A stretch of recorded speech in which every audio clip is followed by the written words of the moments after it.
एक चौंकाने वाली घटना में अमेरिका के पूर्व राष्ट्रपति डोनाल्ड ट्रंप ने एक गुप्त अभियान स्ट्राइक 3 नेशंस के तहत कथित रूप से 3 प्रतिद्वंद्वी देशों पर समन्वित सैन्य हमले का आदेश दिया, जिससे पूरी दुनिया में हड़कंप मच गया। खुफिया रिपोर्टों के अनुसार सटीक हवाई हमलों ने इन देशों के महत्वपूर्ण बुनियादी ढांचे को तबाह कर दिया, जिससे जबरदस्त विस्फोट, जन निकासी और वैश्विक निंदा शुरू हो गई। जबकि अमेरिकी सरकार ने इस पर चुप्पी साधे रखी, अटकलें तेज हो गईं। क्या यह अमेरिका के दबदबे को फिर से स्थापित करने की रणनीतिक चाल थी, या एक आवेगपूर्ण निर्णय जिसने दुनिया को विनाश के कगार पर ला खड़ा किया?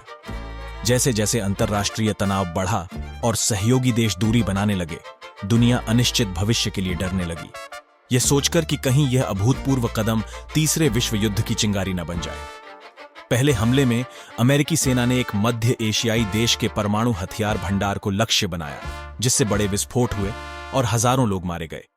दूसरा हमला एक दक्षिण अमेरिकी राष्ट्र की राजधानी में हुआ, जहां सरकारी संस्थानों और मुख्य संचार केंद्रों को ध्वस्त कर दिया गया, जिससे पूरे देश में अराजकता फैल गई।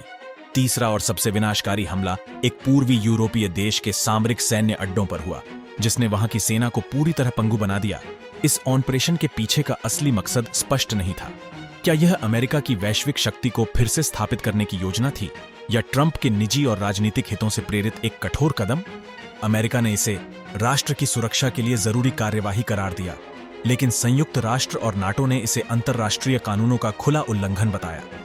इस हमले के बाद रूस, चीन और ईरान जैसे देशों ने अमेरिका के खिलाफ कड़ी प्रतिक्रियाएं दी, जिससे वैश्विक तनाव अपने चरम पर पहुंच गया। चीन ने दक्षिण चीन सागर में अपनी सैन्य उपस्थिति बढ़ा दी, जबकि रूस ने अमेरिका को आक्रामक नीति के लिए चेतावनी देते हुए युद्ध की धमकी तक दे डाली। दूसरी ओर अमेरिका के अंदर भी विरोध बढ़ने लगा। लाखों लोग सड़कों पर उतरकर इस हमले के खिलाफ प्रदर्शन करने लगे और कांग्रेस में ट्रंप के फैसले को लेकर तीखी बहस छिड़ गई। अमेरिकी मीडिया ने इसे एकतरफा युद्ध बताया, जिससे वैश्विक कूटनीति पर गहरा असर पड़ा। दुनिया भर में तेल की कीमतें आसमान छूने लगी, शेयर बाजार गिरने लगे और वैश्विक अर्थव्यवस्था पर गंभीर संकट मंडराने लगा। जैसे जैसे अंतर्राष्ट्रीय समुदाय ने जवाबी कार्रवाई की संभावनाओं पर विचार करना शुरू किया, दुनिया एक नाजुक मोड़ पर खड़ी हो गई। क्या यह तीसरे विश्व युद्ध की शुरुआत थी, या कूटनीतिक हल निकालकर दुनिया को बचाया जा सकता था?